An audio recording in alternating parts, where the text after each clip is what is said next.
today's cooking vlog, naggisa na ako.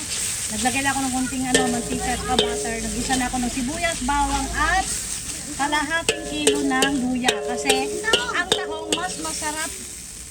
Ang tahong na sinabawan mas maraming luya. So ilan? Akin na.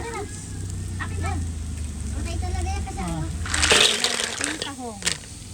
Oo, lagay mo sa lababo. 6.7 kilos ito na tahong. May isa pa. Nagpakulo na ako ng tubig guys para mabilis na tayo. Ha? Sobrang bigat. Sandali. Ayan. Ito na ang ating 6 na kilo na punong-pulo ang kawali. O, kita nyo? 6.7. Ayan. Diba? Ngayon, maglalagay na tayo ng tubig. So, nagpakulo na ako kanina ng tubig para mabilis lang ang buhay natin. O, ayan. Hindi na tayo maghintay ng magpakulo pa. Dahil kulong tubig na ang inilagay ko. So, at ilagay ko na rin ang sayote. Ayan, mas maraming sayote, mas masarap.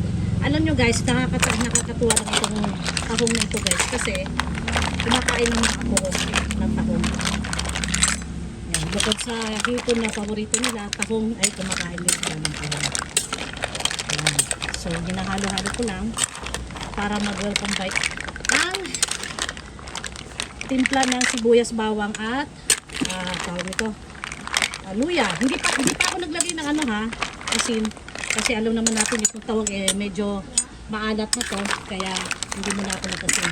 Mamaya na ako maglagay ng asin kapag bumuka na ito ng kalahating buka. Ayan. Kasi kailangan bukang-buka siya dahil ibig sabihin luto na. Ayan, nagpakulo pa ako ng isang takore para pandagdag doon sa sabaw natin.